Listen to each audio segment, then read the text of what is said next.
Everyone, welcome back to my another video. इस video में हम लोग स्टार्ट करने वाले हैं डेटाबेस मैनेजमेंट सिस्टम का पार्ट 2। पार्ट 1 में हम ऑलरेडी बहुत सारे इंपॉर्टेंट टॉपिक्स को कवर कर चुके हैं, जैसे हमारा 3 लेवल आर्किटेक्चर हो गया, डेटा इंडिपेंडेंस हो गया, फाइल ओवर सिस्टम्स हो गया, हमारा डीबीएमएस हो गया, उसके एडवांटेज डिसएडवांटेज हो गए, हमारा ईआर मॉडल हो गया। ये सारे के सारे जितने भी इंपॉर्टेंट टॉपिक्स हैं, सारे इंपॉर्टेंट टॉपिक्स आपके मैंने कवर कराए हैं। डिस्क्रिप्शन में आपको लिंक मिल जाएगा, वहां से जाकर आप रेफर कर सकते हो, ठीक है। और इस वीडियो में हम लोग पार्ट 2 के अंदर कवर करेंगे अपने बहुत सारे इंपॉर्टेंट टॉपिक्स को, जैसे कि डिफरेंट टाइप्स ऑफ मॉडल्स हो गए। ये क्वेश्चंस आपसे जनरली पूछ लिया जाता है और इसके अंदर हमारे 3 टाइप्स के मॉडल जो हैं उनको हम लोग देखने वाले हैं। एंड उसके बाद जो है हमारे पास नेक्स्ट टॉपिक आता है 12 कोड रूल्स का। ये डायरेक्ट आपका 13 मार्क्स का क्वेश्चन आ जाता है, बिकॉज इसके अंदर आपको 10 कोड रूल्स को आपको एक्सप्लेन करना पड़ता है, 12 कोड रूल्स को एक्सप्लेन करना पड़ता है। देन उसके बाद आपके पास आते हैं इंटीग्रिटी कंस्ट्रेंट, या आपके 2 मार्क्स में या शॉर्ट क्वेश्चन में आपसे क्वेश्चन पूछ लिया जाता है।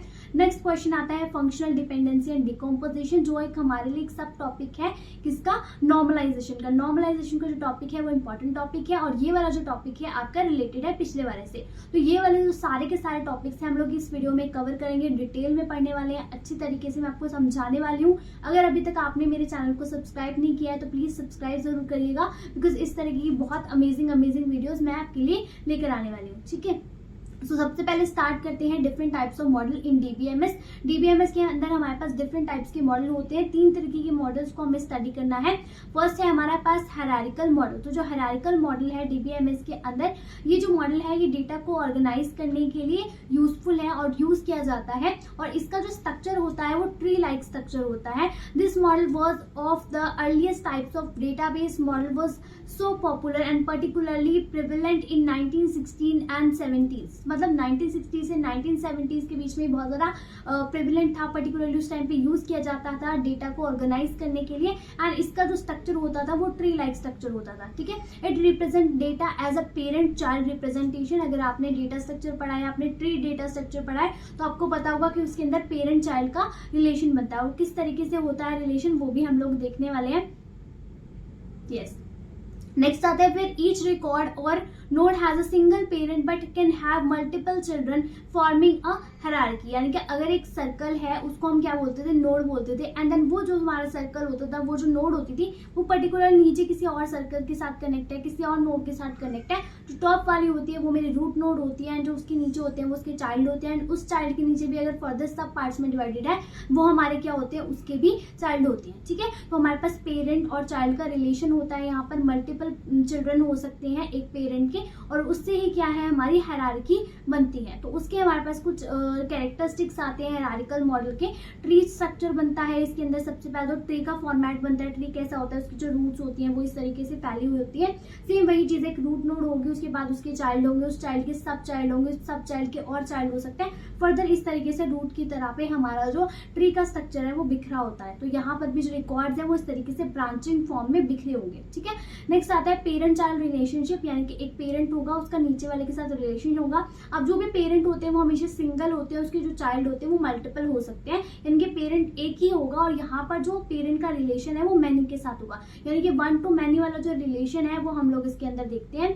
लीव्स ऑफ हायरार्की, यानी कि जहां पर जाकर मेरा जो डेटा है ऑर्गेनाइज रहता है। Data is organise in different levels with the top level being root. मतलब जो सबसे टॉप का हमारा लेवल होता है उसको हम रूट बोलते हैं, वहां पर भी डेटा स्टोर रहता है। एंड उसके नीचे जो हमारे पास पेरेंट आता है उसको हम लीव नोड बोलते हैं, ठीक है। नेक्स्ट आते हैं हमारे पास डेटा रिट्रीवल। इसके अंदर से जो डेटा रिट्रीवल करना है वो हमारे लिए इजी रहता है, और इसमें हम लोग किस तरह से डेटा रिट्रीव करते हैं, किस तरह से डेटा को फेच करते हैं, ट्राइवर्स करके। यानी कि हमें घूमना पड़ता है हर एक नोड के ऊपर, एंड देन हम जो है अपने पर्टिकुलर नोड पे जाके, डिजायर नोड पे जाके अपने डेटा को फेच कर सकते हैं। देन रिजिड स्ट्रक्चर, मतलब एक तरीके से ये हमारे लिए रिजिड सा क्वाइट रिजिड स्ट्रक्चर बन जाता है जब हम लोग को कोई भी नोड को ऐड करना चाहते हैं एक पर्टिकुलर नोड के आगे। फॉर एग्जांपल ऐसे हमारा स्ट्रक्चर फैला हुआ है, और मैं चाहती हूँ इस नोड के बाद में मेरा जो है एक और नोड है ऐड हो जाए, तो उसके लिए मुझे पूरी जो अपने ट्री है उसके ऊपर मुझे ट्रैवर्स करना पड़ेगा, एंड देन उस नोड पे पहुंचने के बाद आगे जाके ऐड करना पड़ेगा। तो इस तरीके से हमारे लिए थोड़ा सा जो कॉम्प्लेक्स हो जाती हैं चीजें ट्री वाले स्ट्रक्चर के अंदर, ठीक है। इसके एडवांटेज है कि सिंप्लिसिटी तो प्रोवाइड करता है, बिकॉज सिंपल है इसको डिजाइन करना, एक स्ट्रक्चर फॉर्म में अंडरस्टैंड भी इसको इजिली कर सकते हो आप। डेटा इंटीग्रिटी इसके अंदर मेंटेन रहती है। Data ensures data integrity and avoids redundancy, मतलब इसके अंदर हमारे पास डुप्लीकेसी नहीं होती, एफिशिएंसी को प्रोवाइड करता है बिकॉज इसके अंदर आप फास्टली अपनी क्वारीज को फायर कर सकते हो, ठीक है।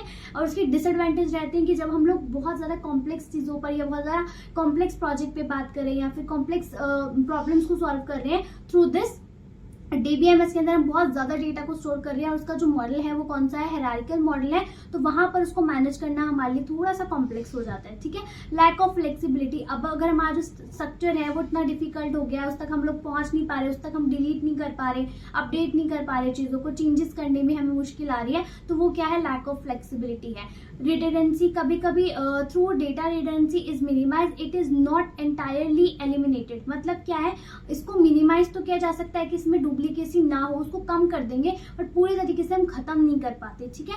Poor support for many to many relationship, अब जैसे मैंने आपको बताया एक ही पेरेंट होता है, उसके बहुत सारे चिल्ड्रन हो सकते हैं, तो एक का रिलेशन बहुत सारे के साथ है, यानी कि 1 to many रिलेशन है इसके साथ, लेकिन इसका जो रिलेशन है वो वर्सटाइल नहीं रहता, किसके केस में, मैनी टू मैनी, यानी कि बहुत सारे लोगों का बहुत सारे लोगों के साथ रिलेशन ये मेंटेन नहीं कर पाता, तो ये हमारा हो गया हायरार्किकल मॉडल, यहाँ पर हो जाता है खत्म। और ये हायरार्किकल मॉडल जो है आपने रिलेट करना अपने ट्री डेटा स्ट्रक्चर के साथ, याद रखना जो हायरार्किकल मॉडल है वो ट्री डेटा स्ट्रक्चर को यूज कर रहा है, ठीक है। जो हमारा नेटवर्क डेटा मॉडल होता है ये हमारे ग्राफ को यूज करता है, ठीक है। आई होप कि आपने डेटा स्ट्रक्चर पढ़ा है और उसके बाद आपके लिए ये चीजों को रिलेट करना आसान हो जाएगा, ठीक है। ये वाला जो नेटवर्क मॉडल है ये एक तरीके से मेरी एक्सटेंशन है हायरार्किकल मॉडल की, और ये भी डेवलप किया गया था जितनी भी मेरी लिमिटेशंस है हायरार्किकल मॉडल की उसको एड्रेस करने के लिए, उसको ओवरकम करने के लिए उन सारी प्रॉब्लम से, ताकि जो हमारी फ्लेक्सिबिलिटी है वो इंक्रीज हो जाए।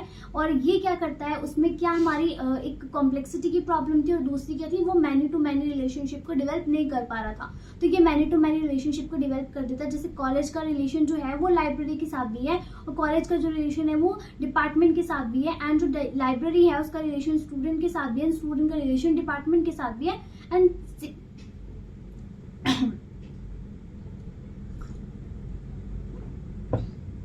एंड सेम केस जो मेरा स्टूडेंट है उसका रिलेशन कॉलेज के साथ भी है, ठीक है।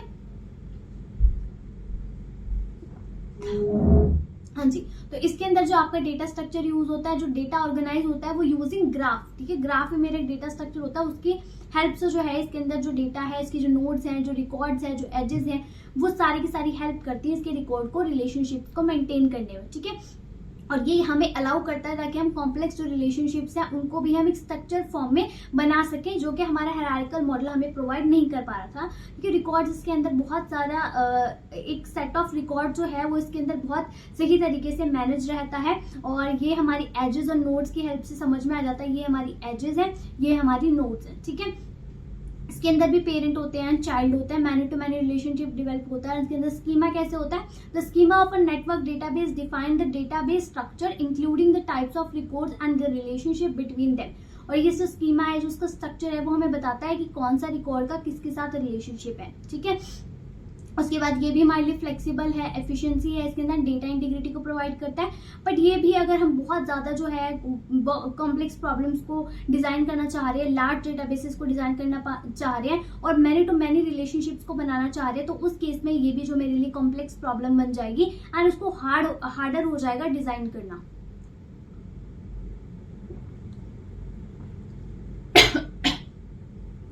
ठीक है, it harder to design, maintain and understand. अगर मैं मैनी टू मैनी रिलेशनशिप को हर एक जो डेटा है वो मेरा मैनी टू मैनी रिलेशनशिप के साथ में बिल्ड कर रही हूँ, तो उसको डिजाइन करना, मेंटेन करना और अंडरस्टैंड करना यूजिंग ग्राफ मेरे लिए क्या हो जाएगा, मुश्किल हो जाएगा, ठीक है।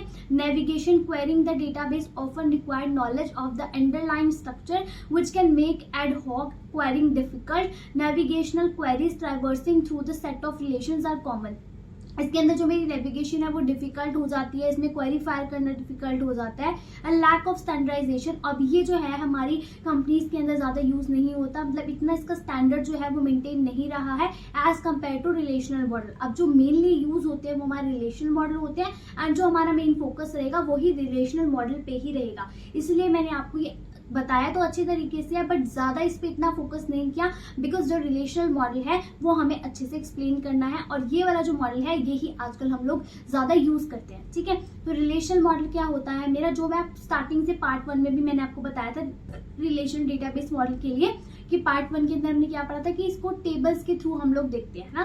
तो रिलेशनल डेटाबेस मैनेजमेंट सिस्टम क्या होता है, is a type of database management system that store data in a structured format. एक स्ट्रक्चर्ड फॉर्मेट के अंदर ये डेटा को स्टोर करता है, वो हमारे रोज एंड कॉलम्स के फॉर्म में स्टोर करता है, जिसको हम टेबल्स बोल सकते हैं। The relational model organize data into table, into one table और मोर टेबल्स। और रिलेशंस यानी कि एक टेबल के अंदर भी आप डेटा को स्टोर कर सकते हो और एक से ज्यादा टेबल्स के अंदर स्टोर कर सकते हो, और उन टेबल्स का रिलेशन आपस में आप बना सकते हो, ठीक है।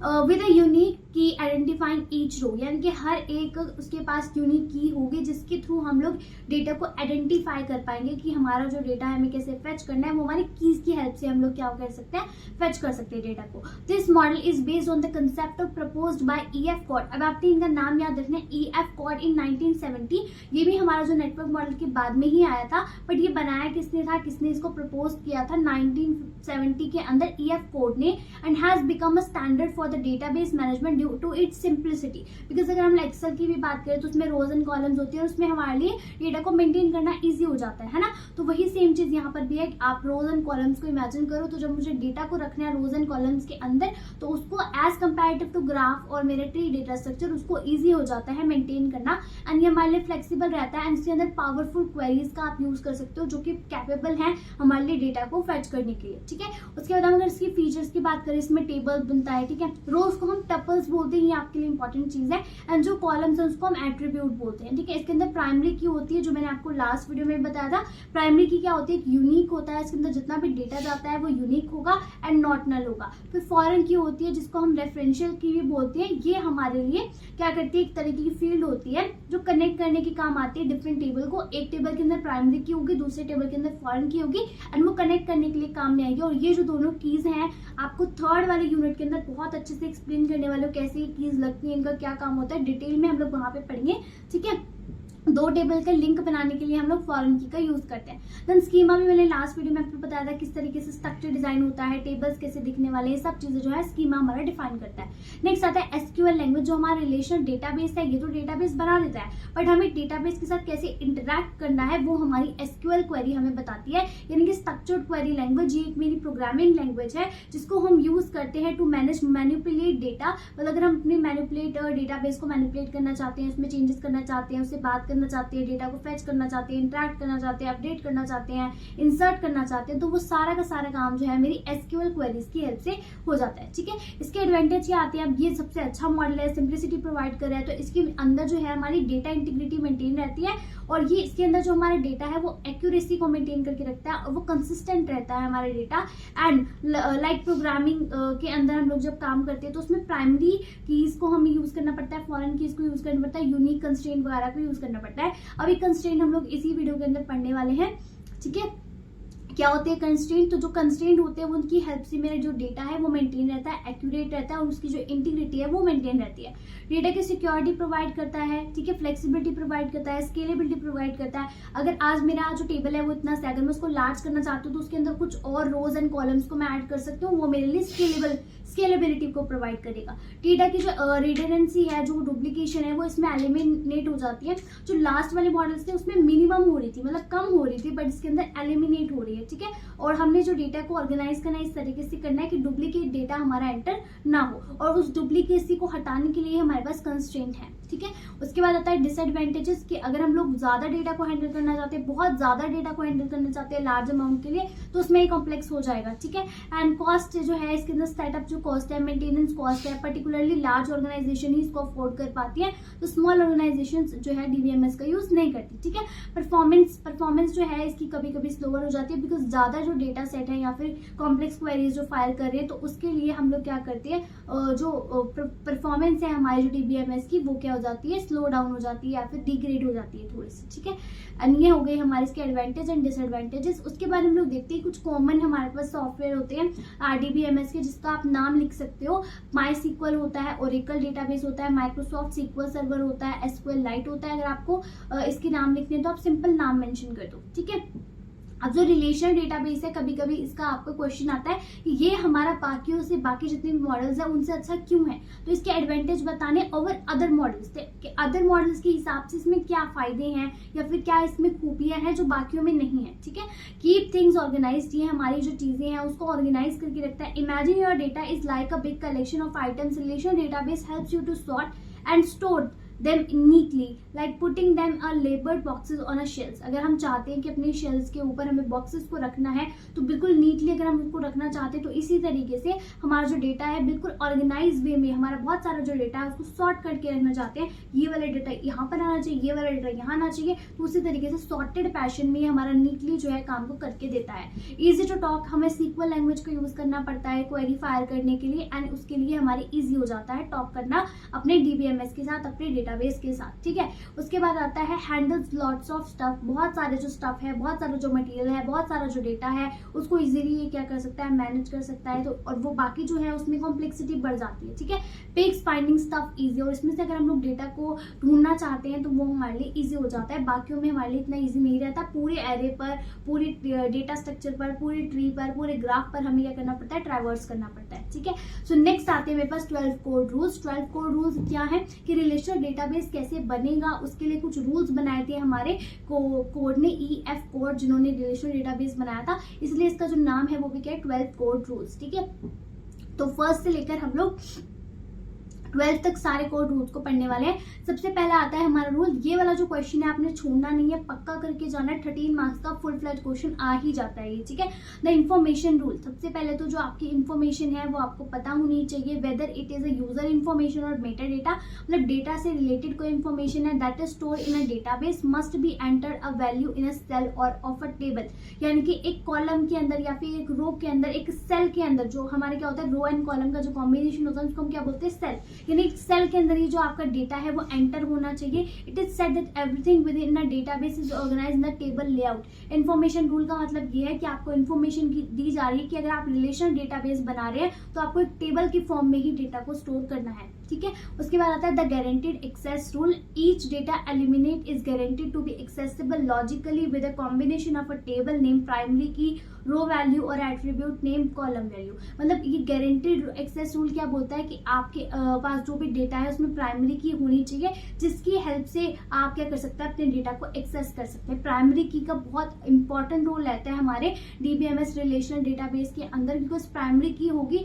तभी जो आपके बाकी रोज हैं, बाकी जो कॉलम्स है उससे भी हम लोग डेटा फेच कर सकते हैं अगर हमारे पास टेबल के अंदर प्राइमरी की है तो। ठीक है, उसके बाद systematic treatment of null values. Null value क्या होते हैं, नल का मतलब होता है खाली। ठीक है, फॉर एग्जांपल अभी किसी का फोन नंबर आपने लिया है, आपने टेबल बनाया जिसके अंदर एक फोन नंबर वाला कॉलम है और बहुत सारे स्टूडेंट्स ऐसे हैं जिन्होंने फोन नंबर नहीं दिया, तो उस टाइम पे वहां पर फोन नंबर की जगह पे क्या जाएगा, ब्लैंक जाएगा, एंड वो जो होता है वहां पर ब्लैंक की जगह पे क्या आता है, नल आता है। तो अगर आपके पास ये टेबल के अंदर बहुत सारे जो है नल वैल्यूज है तो वो क्या करता है हमारे लिए, उसका एक सिस्टमैटिक ट्रीटमेंट होना चाहिए। ये अच्छा तरीका नहीं है कि हमारे जो टेबल है उसके अंदर बहुत सारी जो ब्लैंक कॉलम्स रहे, ब्लैंक रोज रहे, तो वो अच्छा तरीका नहीं है। तो हमें अपनी नल वैल्यू का एक सिस्टमैटिक ट्रीटमेंट करना चाहिए। ठीक है, अभी हम देखेंगे किस तरीके से डिकम्पोजिशन वगैरह करते हैं, तो वो सब हम लोग आगे पढ़ने वाले हैं। बट ये हमारा एक रूल है कि आपके पास ज्यादा नल वैल्यूज टेबल के अंदर नहीं होनी चाहिए। ठीक है, एक्टिव ऑनलाइन कैटलॉग रूल, कि अगर आपका जो डेटाबेस है और डेटाबेस के अंदर आपने एक टेबल बनाया है और टेबल, अब फॉर एग्जाम्पल आपने एक टेबल है उसमें 1000 रोज है और उसके अंदर बहुत सारा जो डेटा है आपने वो स्टोर किया हुआ है। अब उस टेबल के अंदर पर्टिकुलरली किस थीम का डेटा स्टोर है या किस वजह से आपने उसके अंदर डेटा स्टोर किया है, तो उस डेटा को स्टोर करने का क्या मकसद है। अगर आप वो लाइन भी स्टोर करना चाहते हैं, उससे रिलेटेड कोई इन्फॉर्मेशन स्टोर करना चाहते हैं, तो वो भी जो आपकी इन्फॉर्मेशन स्टोर होगी वो भी एक टेबल फॉर्मेट में ही होगी, एक डेटाबेस की फॉर्मेट में ही होगी। तो ये है हमारा एक्टिव ऑनलाइन कैटलॉग रूल कि अगर आप मेटा डेटा, मतलब डेटा से रिलेटेड किसी भी डेटा की अगर आप इन्फॉर्मेशन को भी स्टोर करना चाहते हैं तो वो भी आपके रिलेशन डेटाबेस मैनेजमेंट सिस्टम की हेल्प से ही होनी चाहिए। ठीक है, उसके बाद आता है द कॉम्प्रिहेंसिव डेटा सब लैंग्वेज रूल, कि हमें बहुत सारी लैंग्वेजेस का यूज करना पड़ता है। A crucial component of any efficient database system it is ability to offer an easily understandable data manipulation language, यानी कि हमारी जो डीएमएल होती है, हमारे पास क्या होती है, लैंग्वेज होती है। डीएमएल जो हमारी मैनिपुलेशन करने के लिए यूज की जाती है, कि अगर हम काम करना चाहते हैं, कुछ भी मॉडिफाई करना चाहते हैं, तो वो कैसे हम लोग कर सकते हैं, किसी लैंग्वेज के थ्रू। तो हमारे जो डेटाबेस है वो हमारी किसी न किसी लैंग्वेज को सपोर्ट करना चाहिए चाहिए जैसे DML लैंग्वेज है, ताकि हम लोग क्या कर सके, अपडेट कर सके, इंसर्ट कर सके, डिलीट कर सके। तो हमारी जो लैंग्वेज है वो सपोर्ट होनी चाहिए बाय DBMS, ठीक है, बाय हमारे डेटाबेस, ठीक है। तो ये हो गया हमारा 5th रूल।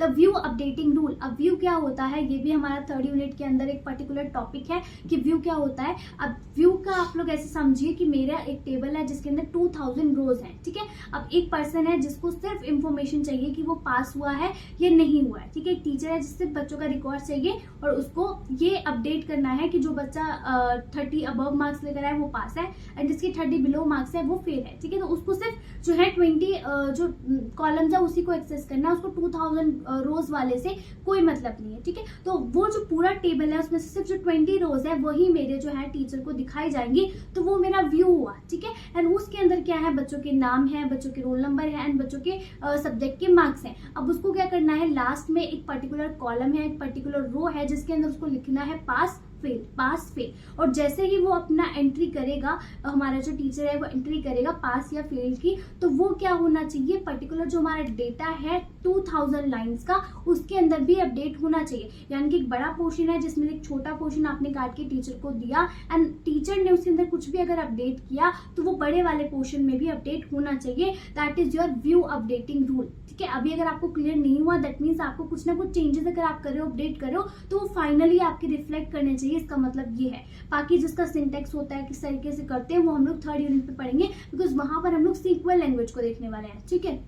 नेक्स्ट आता है high level insert, update and delete. आपकी जो डेटाबेस है सक्सेसफुली उसके अंदर जो क्वेरीज आप फायर करते हो, इंसर्ट करते हो, उसमें हाई लेवल का इंसर्ट होना चाहिए। डिलीट कर सकते हो आप एक साथ बहुत सारे, ड्रॉप कमांड का यूज कर सकते हो, ट्रंकेट कमांड का यूज कर सकते हो, अपडेट कमांड का यूज कर सकते हो, अपनी सिलेक्ट कमांड का यूज कर सकते हो। तो उस तरीके से आपकी जो डिलीशन है, अपडेशन है, एक सिंगल क्वेरी के थ्रू हो जानी चाहिए, ठीक है। तो इसका मतलब ये है। नेक्स्ट आता है आपका फिजिकल डेटा इंडिपेंडेंस, जो मैं आपको लास्ट वीडियो में बहुत अच्छे से डिटेल में एक्सप्लेन कर चुकी हूँ कि अगर आप लोग कुछ भी अपने डेटा के अंदर रिफ्लेक्ट करें तो वो बाकी जो 2 लेवल होते हैं मेरे, फिजिकल लेवल कौन सा होता है, सबसे नीचे वाला। अगर आप फिजिकल लेवल के अंदर कोई भी चेंजेस करते हो उसके डेटा स्ट्रक्चर के अंदर, उसके स्टोरेज मीडियम के अंदर, तो वो मेरे कंसेप्चुअल लेवल पर और मेरे किस पर, ऊपर वाले एक्सटर्नल लेवल पर इफेक्ट नहीं करना चाहिए, ठीक है। अगर आपने वो वीडियो नहीं देखी तो प्लीज अच्छे से देखो जाकर, वो बहुत इंपॉर्टेंट टॉपिक है। तो इसको बोलते हैं फिजिकल डेटा इंडिपेंडेंस आपकी मेंटेन रहनी चाहिए। एंड लॉजिकल डेटा इंडिपेंडेंस क्या होती है, अगर आप कंसेप्चुअल लेवल में कोई भी चेंजेस करे हो, लॉजिकली कोई भी चेंजेस करे हो, तो ना वो आपके एक्सटर्नल लेवल पर इफेक्ट करनी चाहिए और ना ही वो आपके जो लास्ट वाला फिजिकल लेवल है उस पर इफेक्ट करने चाहिए। तो दोनों के दोनों आपको मैंने बहुत अच्छे से फर्स्ट पार्ट के अंदर एक्सप्लेन किया है, उसको आपने पढ़ना है, ठीक है। नेक्स्ट आता है आपके पास इंटीग्रिटी इंडिपेंडेंस। तो यहाँ पर ये जो 3 है ये आपके इंपॉर्टेंट है। इंटीग्रिटी इंडिपेंडेंस होनी चाहिए। Integrity constraint should be specified separately from application program and stored in a catalogue. एक कैटलॉग के अंदर स्टोर होनी चाहिए आपके जितने भी एप्लीकेशन प्रोग्राम्स है, सेपरेटली क्या काम करने वाले हैं, क्या कंस्ट्रेंट होने वाला है, ठीक है। They should be automatically enforced by the database system. अब इसके अंदर सिंपली मीनिंग समझो तो यहाँ पर मैंने सिंपल लिखा हुआ है, जैसे हमारी प्राइमरी कीज होती है, फॉरेन कीज होती है, यूनिक होता है, कंस्ट्रेंट होता है, ये सारे के सारे जो कंस्ट्रेंट है वो हमारी इंटीग्रिटी को मेंटेन रखते हैं। फॉर एग्जाम्पल आप डेटा एंटर करना चाहते हैं और आप नहीं चाहते कि एक जो बच्चा है, हर बच्चे का जो यूनिक होता है वो क्या होता है, रोल नंबर यूनिक होता है, तो आप नहीं चाहते एक बच्चे की दोबारा से एंट्री हो जाए, ठीक है। एक बच्चे की 2, 3, 4 बार एंट्री हो सकती है, गलती से मैनुअली अगर हम एंट्री कर रहे हैं तो गलती से हो सकती है। तो अगर आप नहीं चाहते तो आप क्या कर सकते हो, उसमें कंस्ट्रेंट लगा सकते हो, या तो आप प्राइमरी की का यूज कर सकते हो, यूनिक का यूज कर सकते हो। तो इन कंस्ट्रेंट की हेल्प से मैं इंटीग्रिटी को मेंटेन कर सकती हूँ, ठीक है। Should be defined and manage with in the database system itself rather than being enforced by the application program that interact with the database। आपको इसके अंदर मैनुअल एफर्ट्स करने की जरूरत नहीं है। अगर आप उसके अंदर ये सब कंस्ट्रेंट वगैरह का यूज करते हो तो वहां पर जो मेरी इंटीग्रिटी है वो मैनेज रहती है, मेंटेन रहती है खुद से, ठीक है। तो ये हो गया इंटीग्रिटी इंडिपेंडेंस। नेक्स्ट आता है distribution independence. The distribution of data across multiple locations should be invisible to the users and the database system should handle the distribution transparently. Users should not need to know where the data is physically stored. 1 minute. Okay. Whether the data is in place or spread across multiple location, it should appear a single unified database to the user। मतलब user को जब data वो fetch कर रहा है तो user को पता नहीं चलना चाहिए कि जो मेरा डेटा है वो कौन सी लोकेशन से आ रहा है, या फिर वो सेम लोकेशन से डेटा आ रहा है, या फिर डिफरेंट लोकेशन से आ रहा है। ठीक है, तो उसके लिए जो है वो ट्रांसपेरेंसी जो है बनी रहनी चाहिए। तो डिस्ट्रीब्यूशन का मतलब क्या होता है कि डिस्ट्रीब्यूट होना, डिवाइड होना। तो फॉर एग्जाम्पल मुझे डेटा चाहिए कि रिलेशन डेटाबेस मॉडल क्या होता है, और वो जो डेटा है वो स्टोर है कि रिलेशन की जो डेफिनेशन है वो यहाँ पर स्टोर है, एडवांटेजेस इस लोकेशन पे स्टोर है, डिसएडवांटेजेस यहाँ पर स्टोर है, उसकी जो कैरेक्टरिस्टिक्स है वो किसी और लोकेशन पे स्टोर है। पर जब मैंने डेटा को फेच करना है तो मैंने सिर्फ एक क्वेरी फायर करनी है और मुझे सारा का सारा जो आंसर है वो मिलना चाहिए।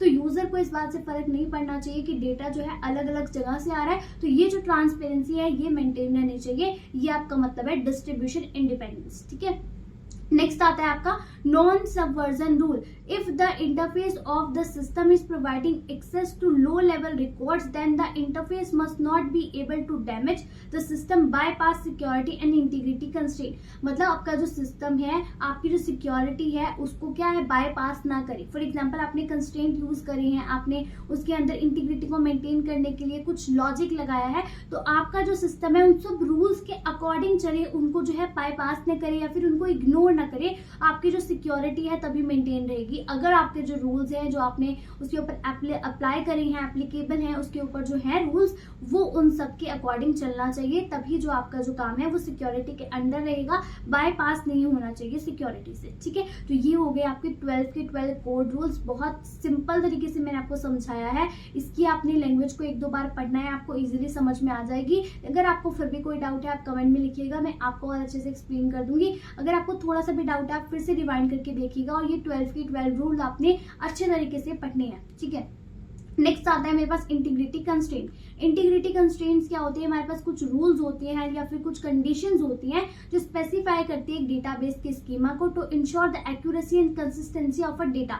अगर हम एक डेटा को इंश्योर करना चाहते हैं कि वो सही है या नहीं, एक्यूरेट है या नहीं, वो कंसिस्टेंट है या नहीं, तो उस सब चीजों को समझने के लिए, उस सब चीजों को उस पर रूल लगाने के लिए, उस पर कंडीशन लगाने के लिए हम इंटीग्रिटी कंस्ट्रेंट्स का यूज करते हैं। These constraints play a crucial role in maintaining the integrity in the stored in the database by restricting the type of data that can be inserted, updated or deleted। अगर हम अपने data को restrict करना चाहते हैं कि वो delete हो सकता है या नहीं, अपडेट हो सकता है या नहीं, ठीक है, तो उन सब चीजों को रिस्ट्रिक्ट करने के लिए, मेंटेन करने के लिए इंटीग्रिटी डेटा की किस तरीके से वो डेटाबेस में स्टोर होंगे, सारी की सारी चीजों में हमारी हेल्प करता है इंटीग्रिटी कंस्ट्रेंट। ठीक है, और ये बहुत ज्यादा इंपॉर्टेंट रोल प्ले करते हैं, जैसे कि इसका वर्ड जो है इंटीग्रिटी कंस्ट्रेंट बार बार आपको हर टॉपिक में देखने के लिए मिल रहा है। नेक्स्ट आता है मेरे पास, इसके टाइप्स होते हैं बहुत सारे। सो एंटिटी इंटीग्रिटी क्या होता है, जिसके अंदर हमारे पास प्राइमरी की आती है, यानी कि प्राइमरी की आपकी जो होती है वो टेबल के अंदर होनी चाहिए। तो वो क्या होती है, मेरी कंस्ट्रेंट होती है, इंटीग्रिटी कंस्ट्रेंट होती है, जिसका नाम है एंटिटी इंटीग्रिटी। ठीक है, इसके अंदर क्या होता है कि टेबल के अंदर प्राइमरी की होनी चाहिए, जो क्या होती है, हमेशा यूनिक होती है, नॉट नल होती है, एंड ये हमेशा टेबल के अंदर एक यूनिक डेटा को आइडेंटिफाई करती है। मतलब किसी भी कॉलम को मैं प्राइमरी की नहीं बना सकती, उसी टेबल को मैं उसी कॉलम को मैं प्राइमरी की बना सकती हूँ जो हमेशा यूनिक रहे एंड नॉट नल रहे। जैसे अगर मैं डेटा स्टोर करूँ तो रोल नंबर जो है हमेशा आपका यूनिक रहता है, और ऐसा नहीं होता कि किसी भी स्टूडेंट को रोल नंबर ना मिला हो, वो नॉट नल होता है हमेशा का। कभी किसी का खाली नहीं होता कि मुझे तो रोल नंबर नहीं मिला, तो मैं जो रोल नंबर वाला कॉलम है उसको मैं प्राइमरी की बना सकती हूँ। ठीक है, नेक्स्ट आता है domain constraint. Ensure that the value of entered in a column fall with in a specified range और अ परमिसिबल वैल्यू।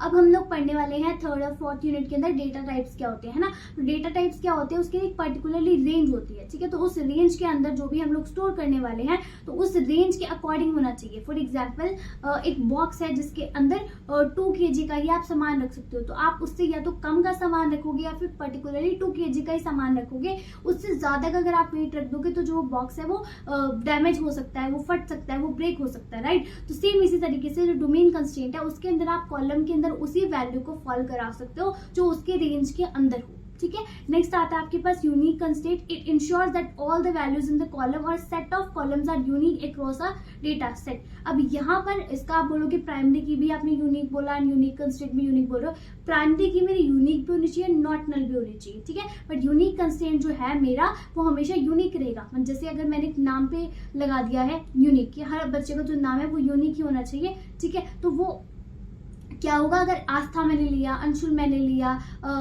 आवेश मैंने लिया और गौरव मैंने लिया, प्रिया मैंने लिया, और दोबारा से कोई प्रिया आ जाती है तो वो यूनिक कंस्ट्रेंट प्रिया को नहीं एडमिट करेगा, क्योंकि प्रिया वाला नाम मैं एक बारी ले चुका हूँ, ठीक है। बट वो नॉट नल हो सकता है, खाली हो सकता है। Unlike primary keys, a table can have multiple unique constraint, उसके अंदर मल्टीपल यूनिक कंस्ट्रेंट हो सकते हैं, ठीक है।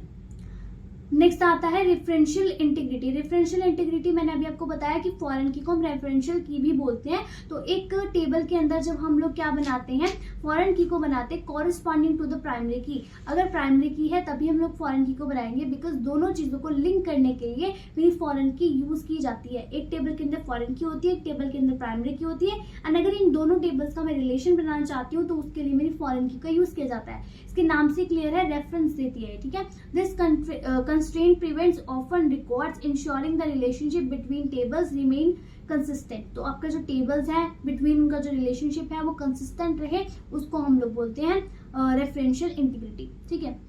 उसके बाद आता है चेक कंस्ट्रेंट। अभी जो ये है आपको एग्जांपल से अच्छे से क्लियर होंगे। एनफोर्सेस specific condition on the value in the column और सेट ऑफ कॉलम। चेक का मतलब क्या है, कुछ चेक करना। फॉर एग्जांपल आप चाहते हो अपने कॉलम बनाए एज नाम का, ठीक है। उसके बाद नीचे जो है उसकी जो रो है उसके अंदर आप डेटा एंटर करा रहे हो, तो वो जो डेटा एंटर होगा वो कैसे होगा आपका डेटा एंटर, कि जब भी एज आएगी आप उस एज को चेक करोगे कि वो एज हमेशा ग्रेटर देन 18 होनी चाहिए, तभी आप जो है वोट के लिए एप्लीकेबल हो, ठीक है। तो वो चीज जो है वो चेक, यानी कि जैसे ही पर्सन एंटर करेगा डेट, वैसे ही वो चेक कर लेगा 18 है, 18 से अबव है। अगर 18 से बिलो होगी तो वो आपको कुछ ना कुछ मैसेज प्रिंट कर देगा, राइट। तो वो चेक हमारे लिए कुछ भी कंडीशन को चेक करने के लिए यूज करते हैं। नेक्स्ट आता है not null constraint. Not null का मतलब होता है खाली। ये चेक करता है कि कभी भी आपके कॉलम है उसके अंदर या फिर रो के अंदर आपकी क्या नहीं आनी चाहिए, खाली वैल्यू नहीं रहनी चाहिए, नॉट नल नहीं होना चाहिए। तो ये सारे के सारे मेरी इंटीग्रिटी कंस्ट्रेंट है, जो हमारे एक तरीके के रूल्स हैं, जो हमारे एक तरीके की क्वालिटी को, जो भी हमारे डेटा है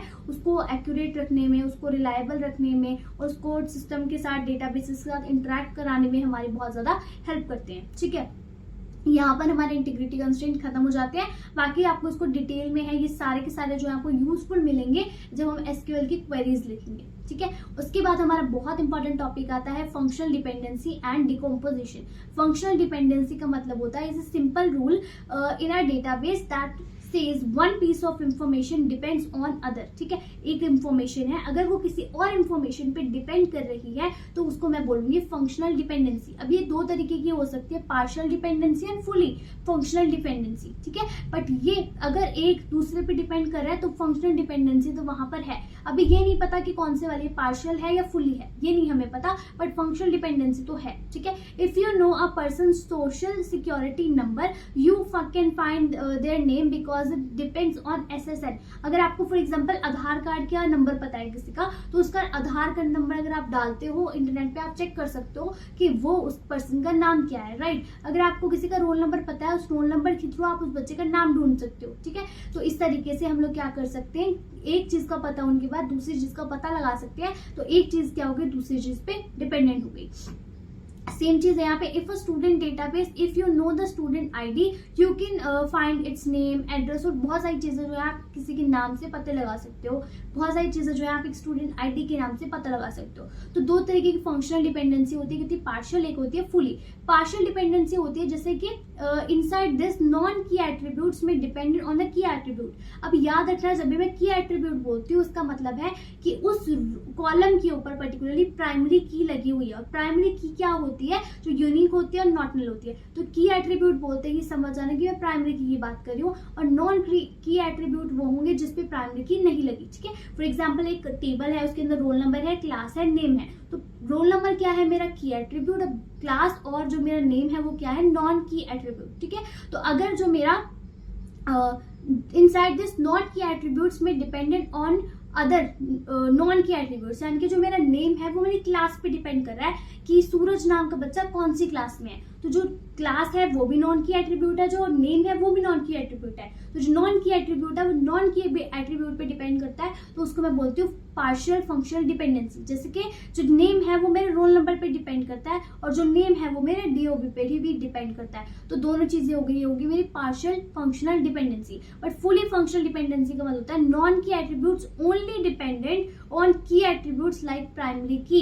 आपका प्राइमरी क्या होता है, रोल नंबर होता है, ठीक है। तो नेम जो है वो हमेशा मेरे रोल नंबर पे डिपेंड करेगा। जो एरो यहाँ पे जा रही है ना, तो उल्टा है इसका मतलब, जो नेम है वो मेरा रोल नंबर पे डिपेंड करेगा, जो क्लास है वो भी मेरे रोल नंबर पे डिपेंड करेगी। यानी कि जितने भी नॉन की एट्रीब्यूट्स होंगे, नेम हो, क्लास हो, एड्रेस हो, फोन नंबर हो, सबके सब आपके किस पे डिपेंड करने चाहिए, रोल नंबर पे। तो ये होती है मेरी फुली फंक्शनल। और जब आपकी सिंपल वाले जो कॉलम्स है, सिंपल वाले जो रोज है, वो भी एक दूसरे पे डिपेंड करती है, तो उसको हम बोलते हैं partial functional dependency. I hope कि क्लियर है। नेक्स्ट चलते हैं डिकम्पोजिशन क्या होता है। डिकम्पोज का मतलब क्या होता है, किसी चीज को तोड़ना, ब्रेक डाउन करना। सेम वही चीज है, अगर हम एक बड़े टेबल को, बिग टेबल को स्प्लिट करते हैं इनटू स्मॉलर टेबल्स, उसको हम बोलते हैं डिकम्पोजिशन। और ऐसा हम लोग करते क्यों है, ताकि हमारा जो डेटा है उसके अंदर हमारी जो एफिशिएंसी है वो बनी रहे और जो डुप्लीकेसी है वो खत्म हो जाए। अब ये कैसे होती है डुप्लीकेसी खत्म, वो हम लोग पूरा डिटेल में पढ़ेंगे। Suppose you have a big table with student information, student, उसके अंदर क्या है, आईडी है, नेम है, कोर्स है, इंस्ट्रक्टर है। This can lead to issues having a instructor name appear multiple times, यानी कि जो इंस्ट्रक्टर का नेम है वो बार बार रिपीट होगा। फॉर एग्जांपल मेरे जो आईडी है वो 1 है, मेरा जो नाम है वो प्रियंका है, और जो मेरा कोर्स है वो बीसी है, एंड जो मुझे पढ़ाता है वो कोई रेखा मैम पढ़ाती है, ठीक है। तो सेकंड जो रोल नंबर आएगा, उसका नाम आएगा, उसको कोर्स आएगा, उसको भी रेखा मैम पढ़ाती है, बिकॉज हमारे कोर्स तो हमारे सेम है, बीसी कोर्स है, हम सबको एक ही इंस्ट्रक्टर पढ़ाता है। तो उसके लिए जो इंस्ट्रक्टर का नाम है वो कितनी बार रिपीट होगा, अगर 100 बच्चे हैं क्लास में 100 बार रिपीट होगा। तो इस तरीके की रिपीटेशन को हटाने के लिए हम डिकम्पोजिशन करते हैं, ठीक है। और डिकम्पोजिशन कैसे कर सकते हैं हम, स्टूडेंट जो है उसकी आईडी और उसका नाम तो हम एक टेबल में डाल देंगे, एंड जो कोर्स है उसकी आईडी, मतलब आईडी दोबारा रिपीट होगी, आईडी, कोर्स और इंस्ट्रक्टर, इसको हम अलग टेबल में डाल देंगे। इससे जो मेरा डेटा है वो इंस्ट्रक्टर बार बार रिपीट नहीं होगा। तो ये किस तरीके से बनेगा, जैसे 1 रोल नंबर प्रियंका, एंड उसके बाद दूसरे टेबल में आएगा 1 बीसीए रेखा, ठीक है। फिर उसके बाद आएगा 2, फिर उसका नाम आएगा, उसके बाद आएगा, अच्छा इसकी भी वही आईडी है तो 2 बीसीए रेखा, तो दूसरा टेबल बन गया है वहां पर, ठीक है। उसके बाद आता है how functional dependency and decomposition work together, यानी कि जो दोनों टॉपिक है वो आपस में कैसे काम करते हैं। आइडेंटिफाई फंक्शनल डिपेंडेंसी, सबसे पहले हम देखते हैं कि फंक्शनल डिपेंडेंसी हो रही है या नहीं हो रही है, ठीक है। और अगर हो रही होती है तो हम लोग क्या करते हैं, टेबल्स को स्प्लिट कर देते हैं, ठीक है। सबसे पहले इसके एग्जांपल देखते हैं। बिग टेबल है हमारे पास, ये 4 चीजें हैं। उसके बाद हमने पहली चीज को आइडेंटिफाई किया, जो नेम है वो आईडी पे डिपेंड कर रहा है, जो इंस्ट्रक्टर है वो कोर्स पे डिपेंड कर रहा है। उसके बाद हमें पता लग गया कि ये इस पे डिपेंड करता है, ये इस पे डिपेंड करता है, दैट मीन्स हम इसको स्प्लिट कर सकते हैं इजीली। तो हम कैसे स्प्लिट करेंगे, जो हमारा आईडी है और नेम है उसको एक टेबल में डाल देंगे, और जो कोर्स है, इंस्ट्रक्टर है, उनको एक टेबल में डाल देंगे, बिकॉज इंस्ट्रक्टर कोर्स पे डिपेंड करता है, ठीक है। तो इस तरीके से हमने क्या किया, अपनी डिकम्पोजिशन कर दी, किसकी हेल्प से, डिपेंडेंसी की हेल्प से। अब ये वाला जो टॉपिक है आपका, ये नॉर्मलाइजेशन से बहुत ज्यादा रिलेट करता है। जो नॉर्मलाइजेशन वाला टॉपिक है वो आपका इंपॉर्टेंट टॉपिक है, ठीक है। और नॉर्मलाइजेशन के लिए आपको इन सब चीजों का पता होना जरूरी है, ठीक है। Now the database is cleaner and more efficient. अगर हमारे पास डुप्लीकेसी नहीं होगी तो बहुत ज्यादा क्लीन हमें डेटा नजर आएगा, और एफिशिएंटली हम लोग उस डेटा को समझ भी पाएंगे और रिट्रीव भी कर पाएंगे। If you update the instructor for a course, you only do it one place, avoiding inconsistency. अपनी इनकंसिस्टेंसी को अवॉइड करने के लिए आप एक प्लेस पे डेटा को मूव कर सकते हो, ठीक है। Functional dependency helps you understand the relationship of your data. अपने डेटा के साथ क्या रिलेशनशिप है उसको समझने में आपकी हेल्प करती है। And decomposition helps you organize your data better by breaking down big tables into smaller. अपने डेटा को डिकम्पोज करने, जब आप डिकम्पोज करते हो तो वो आपके लिए ऑर्गेनाइज वे प्रोवाइड करता है, जिसमें आप बड़े टेबल्स को छोटे टेबल्स में डिवाइड करते हो, और मोर मैनेजेबल यूनिट्स के अंदर आप क्या करते हो, उनको बांट देते हो, ठीक है। उसके बाद जो मोस्ट इंपॉर्टेंट टॉपिक आता है वो आता है नॉर्मलाइजेशन।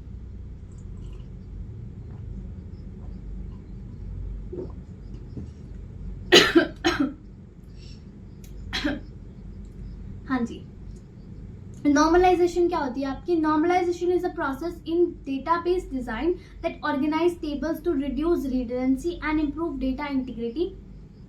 आपकी जो नॉर्मलाइजेशन होती है आपको लगेगा फंक्शनल डिपेंडेंसी एंड डिकम्पोजिशन की तरह। यस, ये वाला जो टॉपिक है वो आपकी उन सारी चीजों को जो मैंने अभी आपको एक्सप्लेन करी है उनको यूज करता है, ठीक है। तो नॉर्मलाइजेशन के अंदर आपके जो डेटाबेस को हम लोग डिजाइन करते हैं उसको इस तरीके से डिजाइन करते हैं कि उसके जो टेबल्स बन रहे हैं उसके अंदर हम लोग जितनी भी डुप्लीकेसी है उसको रिड्यूस करते हैं।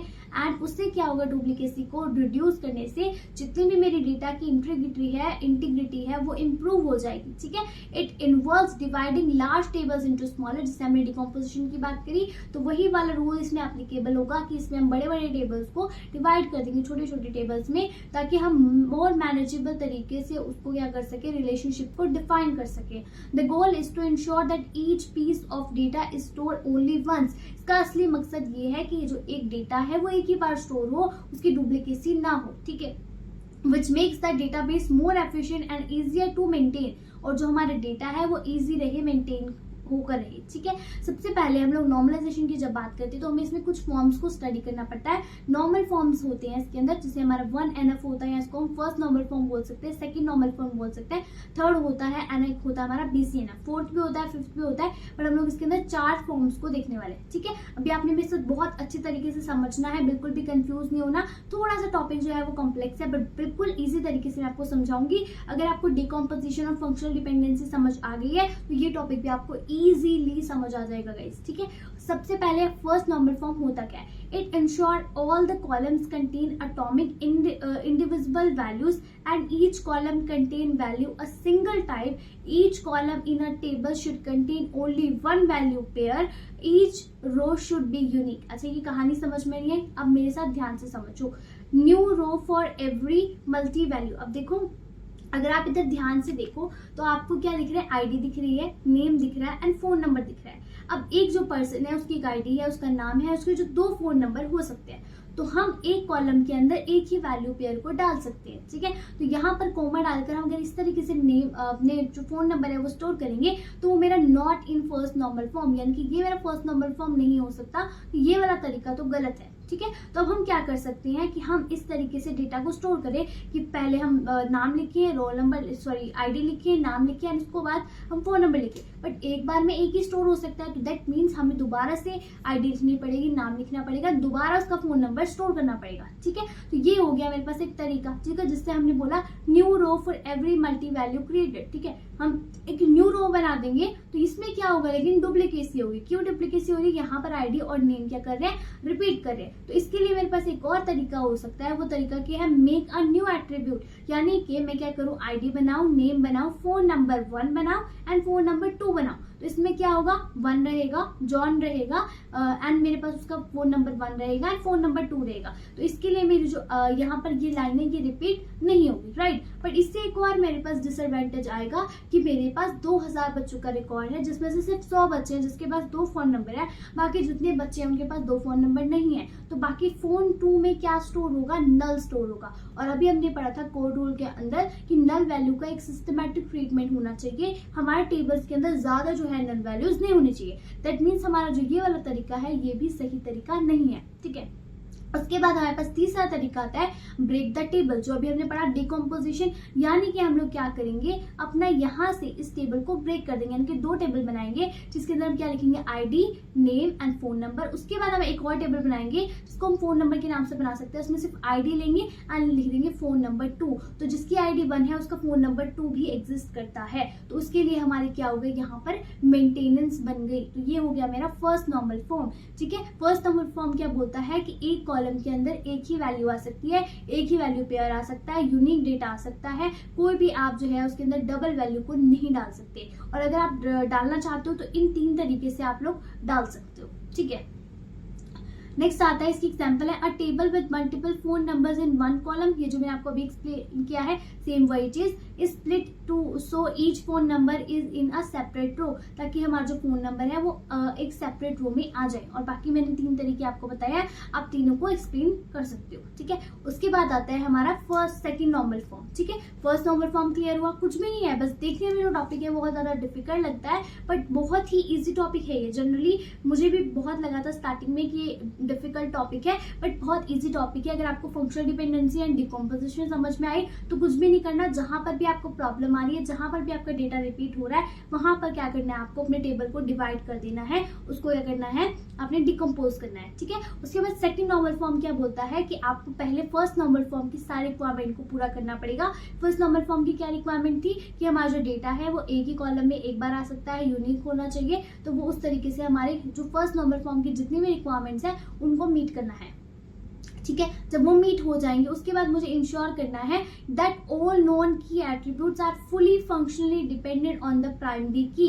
इसका मतलब क्या है, जैसे मेरे टेबल के अंदर स्टूडेंट आईडी है, स्टूडेंट कोर्स आईडी है एंड कोर्स नेम है, ठीक है। उसके बाद जो स्टूडेंट आईडी है ये क्या है, मेरी प्राइमरी की है। तो जो बाकी वाले जो नॉन की एट्रीब्यूट्स हैं ये दोनों के दोनों किस पे डिपेंड करने चाहिए, मेरे स्टूडेंट आईडी पर करने चाहिए। किस पे करने चाहिए, स्टूडेंट आईडी पर करना चाहिए। कुछ भी मतलब नहीं है इसका, सिंपल मतलब है कि जो प्राइमरी की मैंने बनाई है वो किस लिए बनाई है, ताकि बाकी सबका डेटा भी वो फेच कर सके, राइट। तो बाकी जितने भी नॉन की एट्रीब्यूट्स हैं अगर वो प्राइमरी की पे डिपेंड करेंगे तभी तो मैं उनका डेटा फेच कर पाऊंगी। अगर वो उस पर डिपेंड ही नहीं करेंगे तो फिर मैं कैसे डेटा फेच करूंगी, राइट। तो प्राइमरी की पर सारे non key attributes fully functionally dependent होने चाहिए। पार्शली मतलब एक दूसरे पे नहीं होने चाहिए, पार्शली मतलब ये वाला इस पे भी हो सकता है, ये वाला इस पे भी हो सकता है। मतलब नॉन की एट्रीब्यूट पे हो सकता है, वो क्या होती है, मेरी पार्शियल। अभी नहीं याद आ रहा तो पीछे जाके रिमाइंड करके पढ़ो फिर से पार्शियल क्या होता है, ठीक है। और फुली फंक्शनल के अंदर क्या होता है कि कोई किसी पे डिपेंड नहीं रहेगा, सिर्फ नॉन की एट्रीब्यूट्स किस पे डिपेंड रहेंगे, प्राइमरी की पर।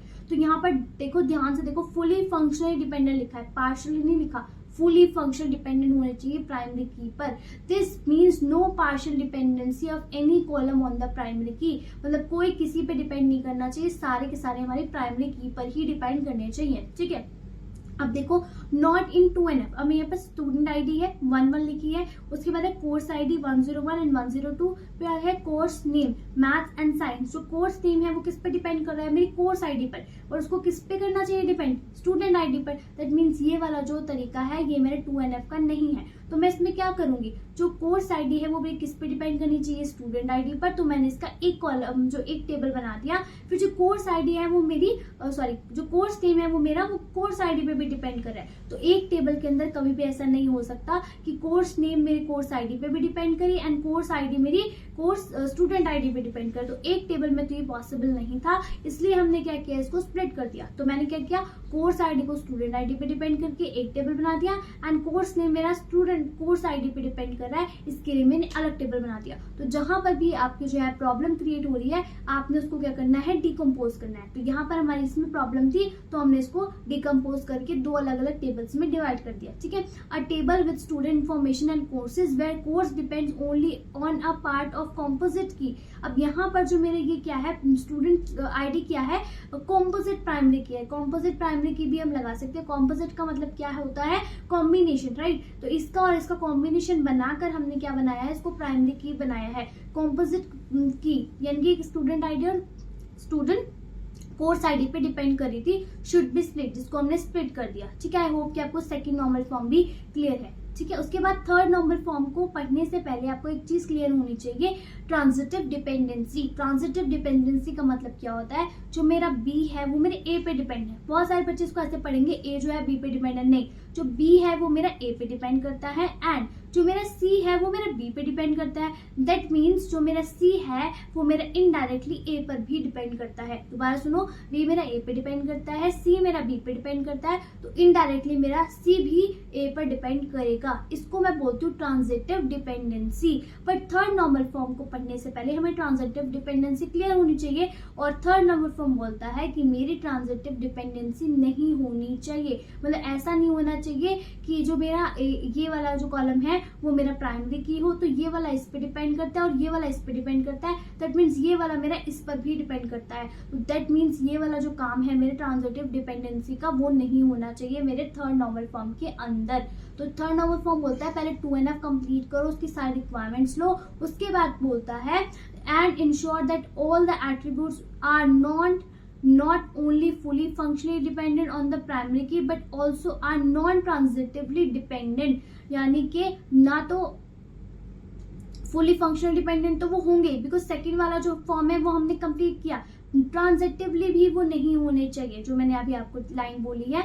This means no column should depend on another non key column, मतलब ये वाला जो कॉलम है नॉन की वाला, इस वाले नॉन की पर डिपेंडेंट नहीं होना चाहिए। आपको सेकंड वाले की तरह लग रहा होगा, उसी की तरीके से हम लोग समझेंगे। पहले सेकंड नॉर्मल फॉर्म की हमने रिक्वायरमेंट्स पता कर ली, उसके बाद हमने ट्रांजिटिव वाली ये बात करी, ये वाली चीज भी इसके अंदर नहीं होनी चाहिए। ये हुआ मेरा थर्ड नॉर्मल फॉर्म, ठीक है। A table with employee details and department where department location depends on department. जो डिपार्टमेंट की लोकेशन है वो डिपार्टमेंट पे डिपेंड करती है, which is turn depends on employee ID. पर जो डिपार्टमेंट है मेरा वो किस पे डिपेंड करता है, एम्प्लॉय आईडी पे। तो हमें इसको शुड बी स्प्लिट, हमें इसको स्प्लिट करना पड़ेगा, बिकॉज अभी हमने वही बात करी, तो 2NF के अंदर भी ऐसा पॉसिबल नहीं था कि ये वाला इस पे डिपेंड करे और ये वाला इस पे डिपेंड करे, पॉसिबल नहीं था। डायरेक्टली नॉन की एट्रीब्यूट किस पे करना चाहिए, की एट्रीब्यूट पे, पर नॉन की एट्रीब्यूट नॉन पे करेगा तो वो क्या है मेरे लिए एक तरीके से 2NF का रूल को वो क्या कर रही है, ब्रेक कर रही है। तो वो चीज तो गलत हो गई यहाँ पर। और नॉन ट्रांजिटिविटी भी नहीं होनी चाहिए, यानी कि ए जो है बी पे डिपेंड करे, ये वाला इस पे डिपेंड कर रहा है, फिर ये वाला इस पे डिपेंड कर रहा है, दैट मींस ये वाला इस पे भी डिपेंड कर रहा है। तो इसमें दोनों चीजें कवर हो रही हैं, सेकंड वाला भी कवर हो रहा है और आपका जो मैंने अभी बात करी है ट्रांजिटिव डिपेंडेंसी की वो भी आपकी कवर हो रही है इस वाले के अंदर, ठीक है। तो इसमें क्या है, आपका एम्प्लॉय आईडी है, डिपार्टमेंट लोकेशन है, डिपार्टमेंट लोकेशन है वो इस पे डिपेंड करती थी और ये हमारा इस पे डिपेंड करता था। तो हमने इन दोनों को एक अलग टेबल में बांट दिया और इन दोनों को हमने अलग टेबल में बांट दिया, ठीक है। तो इससे क्या हुआ, जो मैंने ब्रेक डाउन किया उससे जो है हमने स्प्लिट करने के बाद अपने की टेबल की जो डिपेंडेंसी थी उसको हटा दिया, ठीक है। बिल्कुल सिंपल तरीका है। फर्स्ट नॉर्मल फॉर्म बोलता है मल्टी वैल्यू नहीं होनी चाहिए, सेकंड बोलता है कोई भी जो नॉन की एट्रीब्यूट है वो हमेशा वो किस पे डिपेंड होना चाहिए, प्राइमरी की पर। थर्ड नॉर्मल फॉर्म बोलता है कोई भी ट्रांजिटिव डिपेंडेंसी नहीं होनी चाहिए।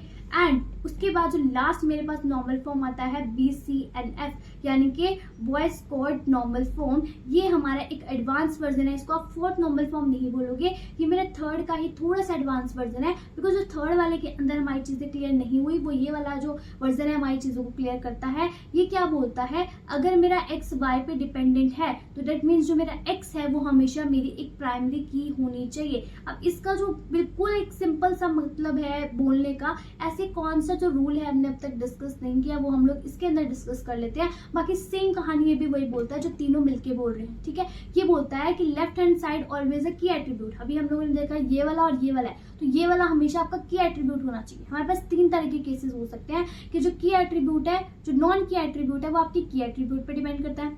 नॉन की एट्रीब्यूट आप किस पे डिपेंड करता है, की एट्रीब्यूट पे। जो की एट्रीब्यूट है वो की एट्रीब्यूट पे डिपेंड करता है, ठीक है, ये बात भी सही है। एंड जो नॉन की एट्रीब्यूट है वो नॉन की एट्रीब्यूट पे डिपेंड करता है, ये बात भी ठीक है। बट क्या आपने कभी ये वाली बात सुनी है कि जो की एट्रीब्यूट है वो नॉन की एट्रीब्यूट पे डिपेंड करता हो, यानी कि आपको कभी किसी एड्रेस की हेल्प से किसी का रोल नंबर पता लगा हो, क्या ऐसा हो सकता है? नहीं। तो ये चीज कभी भी पॉसिबल नहीं होनी चाहिए। इस चीज को जो आपका BCNF फॉर्म है ये बोलता है कि ये वाला जो रूल है वो कभी भी अक्कर नहीं होना चाहिए। BCNF इस चीज को इंश्योर करता है, ठीक है। दोबारा सुनो, जो फर्स्ट नॉर्मल फॉर्म है वो आपकी मल्टी वैल्यू नहीं होनी चाहिए, उसको इंश्योर करता है। सेकंड नॉर्मल फॉर्म है वो आपको बोलता है कि मल्टी वैल्यू जो है जो BCNF दोबारा जो हमारा फर्स्ट नॉर्मल फॉर्म है वो बोलता है कि हमारे पास मल्टी वैल्यू नहीं होने चाहिए। जो सेकंड नॉर्मल फॉर्म है वो बोलता है जितने भी मेरे नॉन की एट्रीब्यूट्स हैं वो सारे के सारे फुली फंक्शनली प्राइमरी की पर डिपेंडेंट होने चाहिए। थर्ड बोलता है कि ट्रांजिटिव डिपेंडेंसी नहीं होनी चाहिए, ठीक है। और ये BCNF है ये बोलता है कि जितने भी हमारे की एट्रीब्यूट्स हैं वो कभी भी मेरे नॉन की एट्रीब्यूट्स पे डिपेंडेंट नहीं हो सकते। तो ये इस चीज को इंश्योर करते हुए चलता है, ठीक है। तो ये हो गया मेरा BCNF और इसी के साथ जो आपका ये टॉपिक है वो आपका खत्म हो जाता है यहाँ पर, ठीक है। अब आप अगर चाहो तो यहाँ पर BCNF की रिक्वायरमेंट देख सकते हो, इस तरीके से टेबल बना सकते हो। तो यहाँ पे स्टूडेंट की आईडी है 1 और उसका जो कोर्स आईडी है वो ये, तो वो दो कोर्स में इन्वॉल्व है जिसकी एक आईडी है 101 एंड 102 और उसका इंस्ट्रक्टर का नाम है। ऐसे ही सेम चीज एक स्टूडेंट है वो हमारे 101 में इनरोल है एंड 103 में और उसके यहाँ पर इंस्ट्रक्टर का नाम है। तो यहाँ पर इन दोनों को मिलाकर क्या बनाई है, कॉम्पोजिट प्राइमरी की बनाई। कॉम्पोजिट मतलब इन दोनों को कॉम्बिनेशन बनाकर भी हम एक प्राइमरी की बना सकते हैं, ठीक है। तो इन दोनों की कॉम्पोजिट प्राइमरी की बनाई है जिसके अंदर उन्होंने क्या किया, कोर्स जो स्टूडेंट आईडी है और जो कोर्स आईडी है वो किस तरीके से उसमें फंक्शनल डिपेंडेंसी हो रही है, ये दोनों की दोनों मिलकर किस पे डिपेंड कर रही है, इंस्ट्रक्टर पे डिपेंड कर रही है। एंड जो इंस्ट्रक्टर है मेरा, a specific student involve in a specific course is taught by a particular instructor, यानी कि इस आईडी का बच्चा और इस कोर्स का बच्चा जो है वो कौन से इंस्ट्रक्टर से पढ़ाया जाएगा, ये इसमें डिपेंडेंसी बताई जा रही है। फिर कोर्स आईडी जो है वो इंस्ट्रक्टर पे डिपेंड करती है, जो कोर्स आईडी है हमारी वो स्पेसिफिकली में बताती है कौन से इंस्ट्रक्टर पढ़ाएगा, वो ऊपर वाली चीज लिखी हुई है, ठीक है।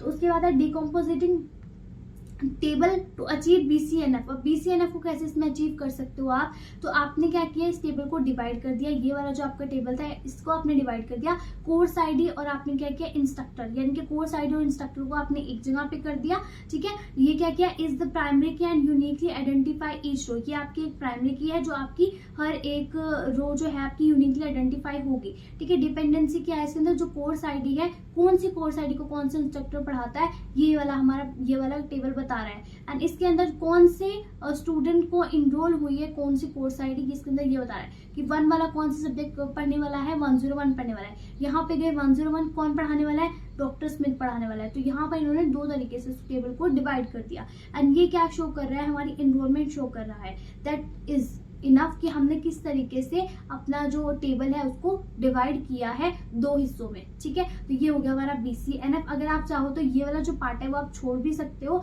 जस्ट आपको एक्सप्लेन करना है कि BCNF क्या होता है। आपको सारी नॉर्मलाइजेशन आती है, नॉर्मलाइजेशन क्या होती है, तो पहले आप फंक्शनल डिपेंडेंसी और डिकम्पोजिशन का थोड़ा सा पार्ट बता दो, उसके बाद जो है नॉर्मल फॉर्म्स को एक्सप्लेन करना स्टार्ट कर दो। बट जो एग्जाम्पल्स हैं ये आप मेंशन करोगे, बिकॉज एग्जाम्पल्स के थ्रू आपका जो क्वेश्चन है वो अच्छे से क्लियर होता है। आई होप कि आपको समझ में आए हैं सारे टॉपिक्स। अगर आपको बस पसंद आई है वीडियो तो लाइक और सब्सक्राइब करना मत भूलना, शेयर करिएगा वीडियो को।